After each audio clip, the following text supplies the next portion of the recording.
एक बार फिर से आपका स्वागत है बच्चों। आज का जो हमारा टॉपिक है वो है इंक्लाइंड प्लेन पर प्रोजेक्टाइल मोशन कैसे होता है। सबसे ज्यादा कठिन टॉपिक जो है बच्चों को यही लगता है। कारण क्या है? कारण है इसके लंबे लंबे फॉर्मूले। तो आज जो हमारा वीडियो रहने वाला है उसमें हम आपको लंबे लंबे फॉर्मूलों से निजात दिलाएंगे। पहली बात तो जो पुराने फॉर्मूले हैं उनमें ही बस थोड़ा सा स्पेशल कैटेगरी याद रखनी है, जिससे सारा काम चल जाएगा। और इसमें मैं आपको सब्जेक्टिव क्वेश्चन जेईई में जो आए हुए हैं पिछले 8 और 10 नंबर के, वो 2 कराने वाला हूं, जिससे आपका ये टॉपिक बिल्कुल क्लियर हो जाएगा। क्योंकि छोटे छोटे 5 सवाल करने से बढ़िया एक कठिन सवाल कर लीजिए जिसमें 5 जो कंसेप्ट हैं वो कवर हो जाते हैं। तो पहले टॉपिक की शुरुआत करते हैं, ज्यादा पैपे नहीं करते हुए। चलिए देखो, मैं मान लो आपके सामने एक प्रोजेक्टाइल बनाए दे रहा हूं। तो मैंने ये एक इंक्लाइंड प्लेन बना दिया। तो इंक्लाइंड प्लेन पर प्रोजेक्टाइल की बात हो रही, तो मान लो ये इंक्लाइंड प्लेन का एंगल थीटा दे रखा है, ठीक। और वहां से आपने इंक्लाइंड प्लेन पर ग्राउंड से किसी भी एंगल अल्फा पे कोई प्रोजेक्टाइल प्रोजेक्ट करा है, ठीक। प्रोजेक्ट करना मतलब यू वेलोसिटी से देना, ठीक। तो अब आपको मोशन मालूम है कि अगर यहां पे ग्राउंड होता और ये प्लेन नहीं होता तो प्रॉपर ये ग्राउंड टू ग्राउंड प्रोजेक्टाइल इस प्रकार से हो रहा होता है कि नहीं, ठीक। पर क्या है कि सारा का सारा खेल इसने बीच में आके बिगाड़ दिया है।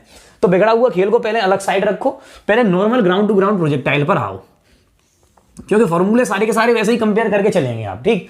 तो फिर आपको नए फॉर्मूले, बहुत कठिन कठिन फॉर्मूले याद रखने की कोई आवश्यकता नहीं पड़ेगी। मान लो कि ये एंगल जो है यू वेलोसिटी से आपने जो प्रोजेक्टाइल फेंका उसको एंगल थीटा दे दिया, तो इस वाली वेलोसिटी को यूएक्स कहते हैं और ऊपर वाली वेलोसिटी को यूवाई कहते हैं।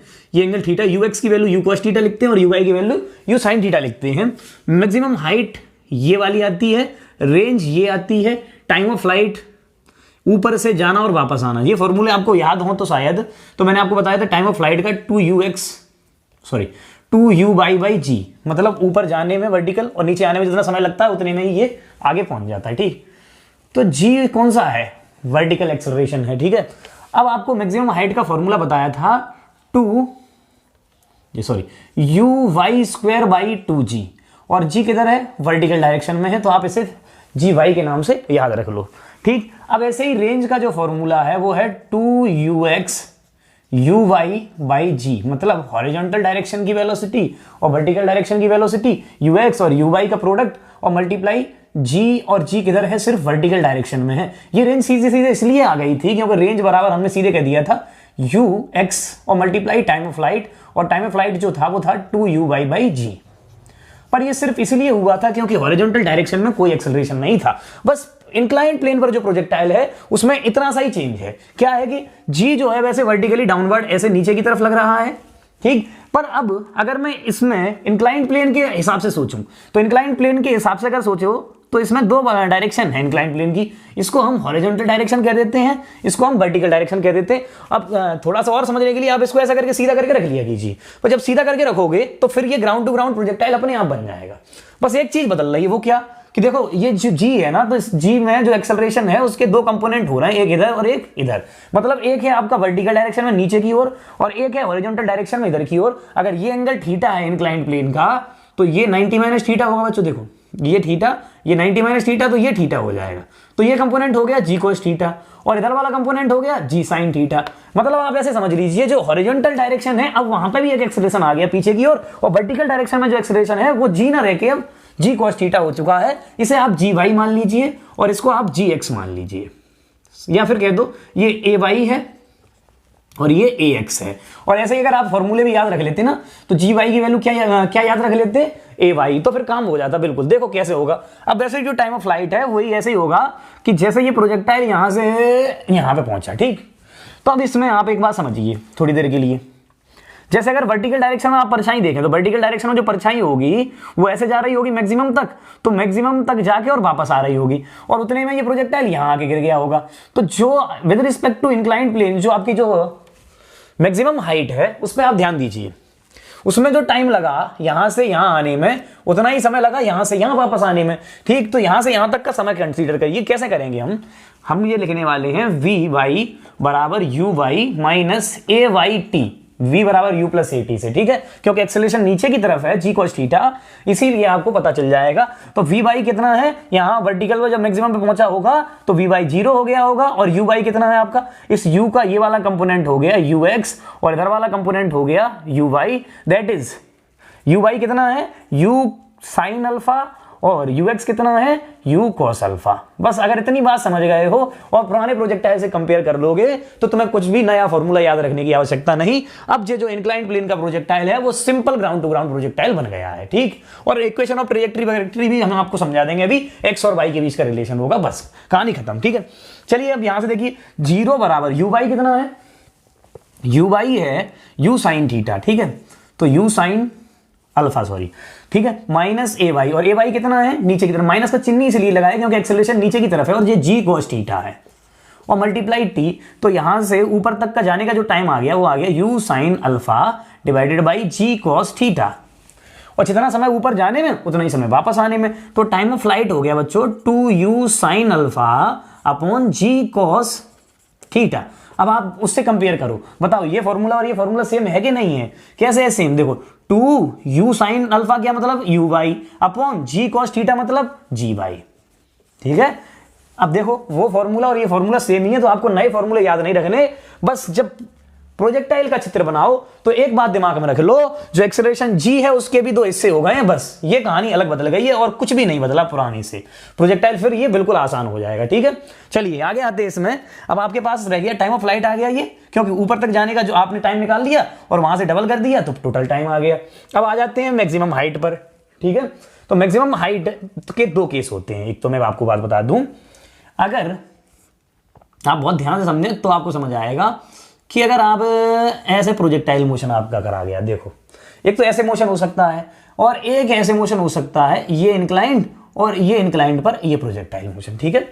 तो अगर आप इसमें ध्यान गौर करेंगे तो एक बार ये एंगल थीटा है और ये एंगल अल्फा है, और ये एंगल थीटा है, ये एंगल अल्फा है, ठीक। तो ऐसा एक बार ऐसा होगा कि जब ये अल्फा की वैल्यू होगी वो छोटी होगी, तो जब छोटी होगी तो जो मैक्सिमम हाइट होगी वह होगी जहां ये फाइनली टकरा रहा है, ठीक। और जब अल्फा की वैल्यू बड़ी होगी, देखो थीटा से अल्फा की वैल्यू अगर बड़ी आ रही तो मैक्सिमम हाइट ये वाली बन जाएगी विद रिस्पेक्ट टू ग्राउंड। तो आप ऐसा भी कह सकते हैं मैक्सिमम हाइट फिर कैसे निकाल, मैक्सिमम हाइट कहां से निकाल लें, मैक्सिमम हाइट आप हमेशा ग्राउंड से देखें और उसमें टोटल एंगल को अल्फा प्लस थीटा रख लें। तो एच मैक्स का हिसाब बनाने के लिए तो आप ये ध्यान रखें कि टोटल एंगल को जैसे यहां थीटा है ना, वैसे यहां अल्फा प्लस थीटा रख लें, उसी से जो मैक्सिमम हाइट आएगी वही आएगी बच्चों।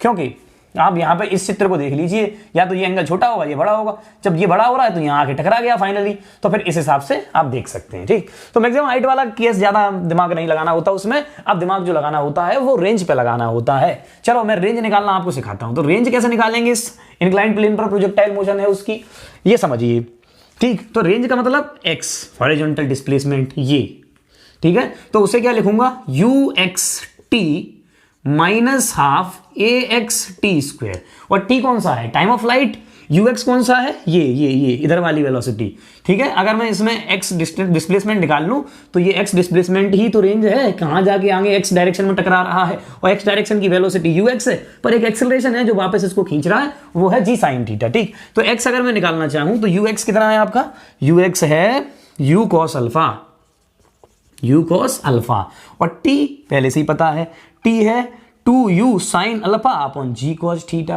तो इसे हम लिख सकते हैं 2u sine alpha upon g cos theta, ठीक है, माइनस हाफ ए एक्स कितना है, हॉरिजॉन्टल डायरेक्शन में एक्सेलरेशन कितना है, जी साइन थीटा, ठीक है। तो ये जी साइन थीटा हो गया, टी स्क्वायर करना है तो इस पूरे का टाइम ऑफ फ्लाइट का स्क्वायर कर दो, देखो यहाँ थोड़ी जगह कम बच रही तो स्क्वायर यहां पे करके आपको दिखा रहा हूं। तो इसका अगर स्क्वायर कर देंगे तो ये हो जाएगा 4u square sine square alpha divided by g cos theta, और तो इसको लिख सकते हैं g square cos square theta, ठीक। अब क्या है कि ये आगे रेंज, अगर इसमें से आप क्या कॉमन ले सकते हैं, यू कॉस अल्फा, देखो यू कॉमन ले लो, यू कॉमन ले लो तो यू स्क्वायर कॉमन आ गया, और एक चीज और कॉमन आ गई इसमें, ये आ गया 2, तो ऐसे तो 2u स्क्वायर कॉमन ले लो, और नीचे जी कॉस थीटा कॉमन ले लो, दोनों में से, दोनों में जी कॉस थीटा है, ठीक। एक 2 से इस 2 को मार दो यहां। अब देखो और क्या कॉमन लिया जा सकता है, साइन अल्फा कॉमन लिया जा सकता है, तो साइन अल्फा और कॉमन ले लो, तो अंदर क्या बचा बच्चों, अंदर बचा कॉस अल्फा माइनस, उधर क्या बचा, उधर बचा देखो एक जी से इस जी को काट दो, ठीक है। तो डिवाइड में बचेगा कॉस थीटा, और ऊपर से साइन, यहां से बचेगा साइन थीटा और साइन अल्फा, ठीक है। और बाकी चीजें कॉमन आ गई और नीचे क्या बच गया आपका, कॉस थीटा और बच गया, ठीक है। चलिए अब आगे समझते हैं रेंज का ये फॉर्मूला जो आ जाएगा।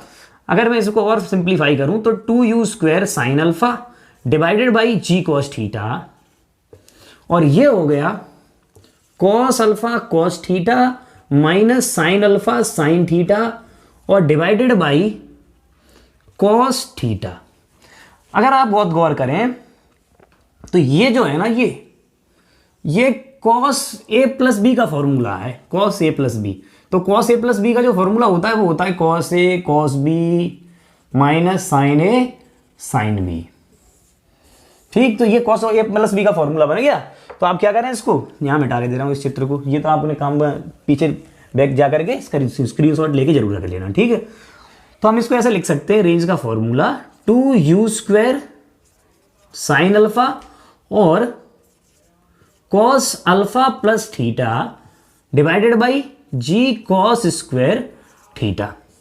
अब रेंज का फॉर्मूला आप कह रहे होंगे रेंज का फॉर्मूला सेम नहीं बैठा, बिल्कुल नहीं बैठेगा, क्योंकि वहां पर रेंज में कोई हॉरिजॉन्टल में एक्सेलरेशन नहीं था, यहां पे हॉरिजॉन्टल में एक्सेलरेशन है। तो ये पूरा प्रक्रिया हो गई। आपको फॉर्मूले में ध्यान रखना, बस क्या प्रक्रिया ध्यान रखना कि एक्सेलरेशन जो है, देखो यहां पर ये एक्सप्रेशन बना है वो लंबा सा इसलिए क्योंकि आपको सारे के सारे जो दे रखी है वैल्यूज वो वेरिएबल के टर्म में, जब आपको न्यूमेरिकल वैल्यू दी जाएंगी तो आप तुरंत सॉल्व कर लेंगे, ये फिर ज्यादा टफ नहीं रहेगा। देखो यहां पर मैं बगल में न्यूमेरिकल वैल्यूज देके दिखाता हूं, फिर आप इनके इतने फॉर्मूले याद नहीं रखने पड़ेंगे। आपको ये याद रखना पड़ेगा कि हॉरिजॉन्टल डायरेक्शन में और वर्टिकल डायरेक्शन में दोनों में एक एक्सेलरेशन आ गया और कुछ भी नहीं बदला, बस उससे ये इक्वेशन बदल गई। वहां पर सीधे सीधे मल्टीप्लाई कर दिया था, अब एक्सेलरेशन आ गया तो फिर ये वाली इक्वेशन लगानी पड़ती। ये तो हमने पहले ही आपको मोशन स्ट्रेट लाइन में बताया है। तो इतना सिर्फ अंतर आया है। ये प्रोजेक्टाइल मोशन इंक्लाइन प्लेन का केस है। अब मैं इसमें 2-4 क्वेश्चन करा रहा हूं, इसका स्क्रीनशॉट लीजिए। तो जितने पुराने फॉर्मूले बताए हैं पिछली बार, तो अभी जो जैसे मैंने कहा था कि इसको आप कंपेयर करके रखेंगे ग्राउंड टू ग्राउंड प्रोजेक्टाइल से। फॉर्मूले आपको देख के वास्तव में डर लगेगा, मैंने पहले भी कहा। तो आप फॉर्मूले लगाएंगे भी नहीं, हम क्वेश्चन में न्यूमेरिकल वैल्यू लेते हैं तो अपने आप ही तुम्हें लगेगा कि हाँ बिना फॉर्मूले ही ज्यादा बढ़िया है। तो फॉर्मूला लगाते नहीं। देखो मान लो आपके सामने मैं एक क्वेश्चन दे दूं, चलो मैं यहां लिख रहा हूं, जैसे मैंने ये वैल्यू दे दी 37 डिग्री का एक इंक्लाइन प्लेन दे दिया और उससे 10√2 मीटर पर सेकंड की वेलोसिटी से कोई बॉल 45 पे ऐसे मान लो फेंक दी। आपसे कहा बताइए टाइम ऑफ फ्लाइट और कहां जाके टकराएगी, रेंज ये बताइए, ठीक। तो मैंने कहा देखो मान लो चलो यहां जाके टकराई, तो टाइम ऑफ फ्लाइट पहली बात तो कैसे निकालेंगे, 2u/g, ऐसे ही तो निकालते हैं, ये सिंपल बात है, ठीक है। तो 2u/y कितने, u कितना हो गया 10 इधर आ रहा है और इसका कंपोनेंट और 10 इधर आ रहा है, 10 cos 45 और 10 sin 45, ठीक है। तो 2 × 10 और g आपको मालूम है नीचे लगता है 10, तो इसके 2 हिस्से कर लो, g cos थीटा यानी कि 10 cos थीटा यानी cos 37 यानी 4/5 और इधर वाला कंपोनेंट हो जाएगा 10 sin 37 और sin 37 यानी 3/5, ठीक है। तो आप इसे लिख सकते हैं, ये कितना हो गया देखो 8 हो गया ना, तो इसे लिख सकते हैं 20/8 और काट लो 5/2 यानी कि 2.5 सेकंड यानी 2.5 सेकंड बाद ये जो है प्रोजेक्टाइल आपका वहां टकरा जाए। अब 2.5 सेकंड में कितना डिस्प्लेसमेंट इसने कवर किया होगा ये भी तो जानना है, हाँ ये भी जानना है, बिल्कुल जानना है, क्यों नहीं जानना, ठीक है। और आप एक बार और समझ लीजिए, अब ये एंगल बड़ा है तो ये ऐसे आ रहा होगा, ये एंगल बड़ा है तो ये ऐसे आ रहा होगा प्रोजेक्टाइल। तो जब प्रोजेक्टाइल ऐसे आ रहा होगा ना तो वो आगे से टकराता, तो आप बस मैक्सिमम हाइट जो निकाला करेंगे वो इसके हिसाब से निकाला करेंगे। देखो ये 37 और 45 दोनों मैंने एक से बना दिए, पर प्रैक्टिकली तो 45 बड़ा है ना, तो जो मैक्सिमम हाइट होगी बस ग्राउंड से ये एंगल देख लो बस। तो ग्राउंड से टोटल एंगल हो गया आपका थीटा जो हो गया ना टोटल एंगल, वो हो गया 45 + 37, बस उसके हिसाब से मैक्सिमम हाइट निकालते हैं ना, ग्राउंड टू ग्राउंड के हिसाब से, कोई दिक्कत नहीं आती, ठीक है। जब समस्या तब आती है जब ये एंगल बड़ा हो ये एंगल छोटा हो, तब जाके यहां टकराता है आगे। तो फिर वो जो मैक्सिमम हाइट होगी वो वही होगी जो रेंज है, वहां पे जाके उसी पॉइंट पर टकरा रही होगी। तो ये एंगल जब छोटा होगा तो यहां जाके टकराएगी, तो यहां जाके टकराएगी तो मैक्सिमम हाइट कैसे निकाल लो, तो सीधे सीधे इंक्लाइन प्लेन का ये ट्रायंगल निकाल लो, बस कहानी खत्म, कोई काम है ही नहीं ज्यादा टफ, ठीक है। बस समझ में आना चाहिए, लॉजिक समझ में आना चाहिए, ठीक है। चलिए अब आगे समझते हैं। इसमें आपको निकालना है हॉरिजॉन्टल डिस्प्लेसमेंट यानी कि रेंज, तो ये होगा uxt - ½ ऑफ axt², ठीक है। सिर्फ और सिर्फ इक्वेशन ऑफ मोशन लगानी है, न्यूमेरिकल वैल्यू दे रखी हो तो आपको बिल्कुल भी फॉर्मूले याद नहीं रखने, फॉर्मूले याद रखेंगे कंफ्यूजन में रहेंगे। आपको पता पहले ही चल गया है हॉरिजॉन्टल और वर्टिकल दोनों में एक्सेलरेशन आ गया और दोनों को जो चीज जोड़ती है वो समय है, ये दिमाग में रखना है बस। तो देखो ux कितना है, फिर ux भी 10 है, 10√2 मैंने वैल्यू अपने आप ऐसे सेट कर ली, और ये t कितना हो गया 5/2 - ½ ax कितना हुआ ये 10 × 3/5 यानी कि 6 और t² यानी कि 5/2² यानी 25/4, ठीक, तो ये आ गई रेंज। इसे क्या लिख सकते हैं, 25 माइनस 75/4 ऐसे लिख सकते हैं। ठीक है, तो ये हो गया 25/4 मीटर, ये रेंज आ गई। ठीक है, चलिए ये इस प्रकार का एक केस आप समझ में आया। ठीक, तो प्रोजेक्टाइल मोशन आपको मालूम पड़ गया होगा कि अगर फॉर्मूला या ध्यान रखना होता रेंज वाला, तो मुझे खुद नहीं ध्यान रहता एक्चुअली, मैं आपको बात बता दूं। तो रेंज का फॉर्मूला अगर लगाते तो फॉर्मूला पहले लिखते, डिराइव करते, ध्यान रखते, सीधे सीधे दोनों डायरेक्शन में इक्वेशन ऑफ मोशन लगाओ, खत्म। ठीक, यही तरीका अपनाइए। पर कुछ क्वेश्चंस होते हैं थोड़े अलग हैं, उनके लिए क्या तरीका अपनाना है, लेट मी टेल यू। देखो ध्यान से, मान लो मैंने कहा कि अगर यहां से जो प्रोजेक्टाइल फेंका जा रहा है वो परपेंडिकुलरली यहां आके टकराए। कैसा टकराए, परपेंडिकुलर टकराए, परपेंडिकुलर। जब परपेंडिकुलर टकराए तब इस एंगल अल्फा और इस थीटा का के बीच रिलेशन बताइए। ऐसे भी क्वेश्चन खूब पूछे जा चुके हैं। फिर से आपको क्या करना है, आपको मालूम अगर परपेंडिकुलर टकराया है तो यहां पर आगे सिर्फ एक ही वेलोसिटी बची इसके पास। अगर इसके पास ux बचा होता ने का तो आगे और खिंचता, वहां पे जाके परपेंडिकुलर टकरा गया, इसका मतलब क्या है, इसके पास ux नहीं बता, कि सिर्फ क्या बचा है, uy बचा है बस। ठीक है, क्या सही है, हाँ सही है सर। हाँ, तो फिर आपको मालूम है ux कितना है, u cos अल्फा ux है और u sin अल्फा uy है। ठीक है, और g के भी दो हिस्से हैं, ये g cos थीटा है इधर वाला और g sin थीटा है इधर वाला, बस हो गया काम। इसके अलावा कुछ भी नहीं करना, आप दिमाग नहीं लगाना, बस दोनों डायरेक्शन में इक्वेशन ऑफ मोशन लगानी है। ये वर्टिकल है और ये हॉरिजॉन्टल है उस प्रोजेक्टाइल के हिसाब से। बस देखिए, अब आपको मालूम है कि फाइनल वेलोसिटी 0 हो गई है हॉरिजॉन्टल डायरेक्शन में, तो vx बराबर ux माइनस axt, यही तो करूंगा। हॉरिजॉन्टल की एक इक्वेशन बना लो और एक इक्वेशन किसकी बनानी है, वर्टिकल की। देखो vx 0 हो चुका है, ux कितना है, u cos अल्फा, और ax कितना है, g sin थीटा और t। तो यहां से जो t आया वो आया u cos alpha divided by g sin theta, और ये t वर्टिकल से निकाल लो। ठीक है, वर्टिकल से t कैसे निकालेंगे, आपको मालूम है टाइम ऑफ फ्लाइट वर्टिकल में 2uy अपॉन ay होता है, और 2uy कितना है, uy है u sin alpha upon ay कितना है, a है आपका g cos थीटा। और ये दोनों टाइम जब इतने में यहां पहुंचा उतने में मैक्सिमम से लौट के यहां आ गया, तो ये दोनों टाइम क्या है आपके, बराबर हैं। दोनों को बराबर कर दो, जब बराबर करोगे तो g से g कट जाएगा और u से u कट जाएगा। इधर क्या बचा, cos alpha upon sine theta, और इधर क्या बचा, 2 sin alpha upon cos theta. ठीक है, अब इसको थीटा वालों को इधर ले आओ, सॉरी या ऐसा कर लो, थीटा वालों को इधर ले आओ, अल्फा वालों को इधर ले जाओ, तो ये हो गया cos theta upon sine theta, और ये हो गया 2 times sine alpha upon cos alpha, बस खत्म। बस, तो ये क्या हो गया, cot थीटा बराबर 2 टाइम्स tan अल्फा। ये रिलेशन आ गया थीटा और अल्फा में जब कोई भी प्रोजेक्टाइल परपेंडिकुलरली टकराए तब। ठीक है, समझ आ गया। चलो अब जो अगला क्वेश्चन करा रहा है वो बड़ा शानदार है, IIT 98 में आया वो क्वेश्चन है, 8 नंबर सब्जेक्टिव का है, बस कंसेप्ट उसका बहुत शानदार है, इसीलिए मैं क्वेश्चन उठाया है। चलिए पहले इन क्वेश्चंस को एक स्क्रीनशॉट ले लीजिए और खुद भी ट्राई जरूर कीजिए बच्चों, मैं बार बार ये बात नहीं कहूंगा। ठीक है, चलो जो अगला सवाल है बच्चों वो ये है कि ये एक इंक्लाइंड प्लेन है, ठीक, और इसका एंगल थीटा दे रखा, और इस पे एक बहुत बड़ा बॉक्स है, बहुत बड़ा बॉक्स, ठीक, और उस बॉक्स में एक P पॉइंट से एक U वेलोसिटी से बॉल प्रोजेक्ट करी जा रही है और इसका एंगल अल्फा है। आपसे कहा कि ये किसी पॉइंट Q पे यहां आगे टकराता है, बताइए P और Q के बीच सेपरेशन क्या होगा अगर ये बॉक्स भी फिसलते हुए आ रहा है विद रिस्पेक्ट टू बॉक्स। ये आपसे पूछा गया, इस P और Q के बीच में सेपरेशन पूछा गया है।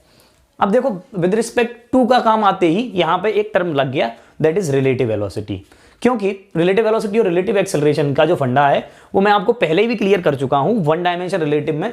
अगर आपको वो वीडियो आपने नहीं देखा हुआ है तो उसकी लिंक डिस्क्रिप्शन में यहाँ दे दी जाएगी, और जो पूरा वो बना के रख दिया है उसके लिए प्लेलिस्ट, और आप उसमें देख सकते हैं। रिलेटिव इन 1 डायमेंशन क्या होता है, acceleration of A with respect to B is equal to acceleration of A minus acceleration of B, and velocity of A with respect to B is equal to velocity of A minus velocity of B. आपसे कहा है पहला part कि P और Q के बीच separation बताइए, ठीक। तो बस रिलेटिव वेलोसिटी का ये क्या चक्कर क्या था इसमें, चक्कर ये था कि आपके पास, आपको मालूम है कि एक्स एक्सेलरेशन तो जो है वो नीचे की तरफ जो है जी, उसके दो हिस्से हैं, एक जी कॉस थीटा और एक जी साइन थीटा, दो हिस्से ही तो हैं, ठीक है बच्चों। अब u के भी दो हिस्से हैं, एक u cos अल्फा इधर है, ux जिसे कह रहे हैं, और इसको uy कह रहे हैं। तो ux आपका है u cos अल्फा और uy है u sin अल्फा। आपको ये रेंज निकालनी, ये पार्टिकल यहां पहुंचा, ठीक है, ये आपको पता लगाना है। अब चक्कर क्या है कि बॉक्स भी खिसक रहा है और बॉल भी उसी बॉक्स में रखी है, तो विद रिस्पेक्ट टू बॉक्स इसका जो एक्सेलरेशन है, acceleration of ball with respect to box is actually acceleration of ball minus acceleration of box, यही तो होगा। अब एक्सेलरेशन ऑफ बॉल कितना है, minus g sine theta, minus acceleration of box कितना है, माइनस जी साइन थीटा, दोनों का। और ये हॉरिजॉन्टल के बारे में बात हो रही है, दोनों का एक हॉरिजॉन्टल एक्सेलरेशन का रिलेटिव टर्म निकाल लिया और एक वर्टिकल का निकाल लिया। अब वर्टिकल में बॉक्स तो जा ही नहीं रहा, वर्टिकल में सिर्फ कौन जा रही है, बॉल। तो देखो हॉरिजॉन्टल तो रिलेटिव हमने ये देख लिया, और रिलेटिव एक्सेलरेशन कितना आ गया, 0। मतलब हॉरिजॉन्टल में बॉक्स के रिस्पेक्ट में बॉल का कोई एक्सेलरेशन है नहीं, यानी कि हॉरिजॉन्टल डिस्प्लेसमेंट बॉल का होगा with respect to what, with respect to box. वैसे तो होगा, ग्राउंड के हिसाब से तुम देखो तुम्हें दिखाई दे रहा है, पर प्रॉपर जब देखो ऐसा करके ये खिसक के नीचे बॉक्स भी आ रहा है और बॉल भी इसी एक्सेलरेशन से नीचे की तरफ आ रही है, तो दोनों का रिलेटिव एक्सेलरेशन क्या है, 0। रिलेटिव एक्सेलरेशन दोनों का 0 है, यानी कि हॉरिजॉन्टल जो डायरेक्शन है उसमें सिर्फ और सिर्फ वेलोसिटी है, जितने समय में आगे गिरेगी वो उतने में आगे गिरेगी, बॉल आगे गिरेगी। हाँ, मैंने ये बात गलत बोल दी यहाँ पर कि हॉरिजॉन्टल डिस्प्लेसमेंट नहीं है, हॉरिजॉन्टल डिस्प्लेसमेंट है प्रॉपर, पर वो कब है, उसकी कुछ कंडीशंस हैं। पर हॉरिजॉन्टल में क्या नहीं है, एक्सेलरेशन नहीं है। अभी ये नहीं कह सकती डिस्प्लेसमेंट, वो सॉल्व करने के बाद कहेंगे, ठीक है। तो चलो पी और क्यू के बीच में डिस्प्लेसमेंट निकालने की कोशिश करते हैं, रेंज निकालने की कोशिश करते हैं। तो रेंज का फॉर्मूला, फिर मैंने कहा कोई फॉर्मूला याद नहीं रखना, सिर्फ क्या याद रखना है, uxt माइनस हाफ ऑफ जी, वो axt², ठीक है। तो मैं पहले से पता चल गया कि acceleration in horizontal direction is 0 relatively, ठीक है। तो ux कितना है, अब ux कितना है, ux है u cos अल्फा, तो ये हो गया u cos alpha multiply t कितना है, t निकाल लीजिए सॉल्व करके, वर्टिकल में तो सिर्फ एक ही एक्सेलरेशन है ना, वो कौन सा है, जी cos थीटा। तो देखो t हो गया 2 uy यानी कि u sin alpha divided by g, और कौन सा, g cos थीटा। और ये वैल्यू आप इसमें अगर पुट कर देंगे t की, तो आपको p और q के बीच सेपरेशन मिल जाएगा। तो p और q के बीच सेपरेशन जो मिला, u cos alpha multiply 2u sin alpha divided by g cos theta. तो अगर इस वैल्यू को आप बहुत ध्यान से देखें तो ये हो गया u² और 2 sin अल्फा cos अल्फा, तो ये हो सकता है u² sin 2 अल्फा, ठीक है, 2 sin theta cos theta divided by g cos theta. ये आ गया p और q के बीच सेपरेशन। इस प्रकार से आप डिफरेंट टाइप के क्वेश्चन अटेम्प्ट कर सकते हैं। मैंने ये वीडियो बहुत छोटा किया हुआ है, प्रोजेक्टाइल मोशन। अब तुम इसमें मैंने जानबूझ कर इतना छोटा मोटा काम किया है इसमें, क्यों, क्योंकि इसको बहुत 2-3 घंटे पढ़ाते रहते लोग। पर अगर आप इसको एक बेसिक आइडिया को, इस वाली बात को समझ जाएं कि ये कुछ भी अलग से प्रोजेक्टाइल नहीं है, बस इसमें क्या ध्यान रखना है, इसमें एक्सेलरेशन 2 अलग अलग डायरेक्शन में हो गया है, वर्टिकल में अलग और हॉरिजॉन्टल में अलग, और यहां पर हॉरिजॉन्टल और वर्टिकल डायरेक्शन ये माननी है आपको। बस इन दोनों को वैसे ही सॉल्व करो जैसे आप ग्राउंड टू ग्राउंड प्रोजेक्टाइल को सॉल्व करते थे, वैसे ही सॉल्व करो, ठीक। बाद बाकी और भी चीजें इसमें आराम से कर सकते। इसका मैंने एक छोटा दूसरा पार्ट और छोड़ दिया है, वो आपको ट्राई करेंगे। और मैं जो टेलीग्राम की आपके चैनल की लिंक दूंगा, आप उसमें कमेंट सेक्शन में आप इसके आंसर बता सकते हैं, या फिर टेलीग्राम पे डाउट के रूप में पूछ सकते हैं। और वो है इसमें दूसरा सवाल वेलोसिटी के ऊपर, वो उसमें रिलेटिव वेलोसिटी वाला कंसेप्ट है, ठीक है। वो मैं अभी आपको रिलेटिव इन 2 डायमेंशनल वेलोसिटी पढ़ाया नहीं हूं, तो रिलेटिव इन 2 डायमेंशन पढ़ाने की वजह से मैंने इसको और बाकी भाग को इसको छोड़ दिया है, ठीक है। तो चलिए आज का ये वीडियो यहीं समाप्त करते हैं। अगला जो हमारा इस पे वीडियो आएगा वो रिलेटिव इन 2 डायमेंशन पे आएगा, और उसी के साथ ये प्रोजेक्टाइल के सारे केसेस हमारे समाप्त हो जाएंगे। रिलेटिव इन 2 डायमेंशन में हम 2 अलग अलग वीडियोस बनाने वाले हैं, क्योंकि जब भी सब्जेक्टिव में क्वेश्चन आया है पहले जेईई में बड़े क्वेश्चन, या अब भी जो क्वेश्चन अच्छे आते हैं वो रिलेटिव पर ही ज्यादा आते हैं। रिलेटिव ही काम की चीज है, रिलेटिव ही काम की सौदा है। चलो तो ये सारे के सारे सजेशन बंद करते हैं और इस वीडियो को यही समाप्त करते हैं। आप प्रॉपर पढ़ाई करते रहें। धन्यवाद, नमस्कार।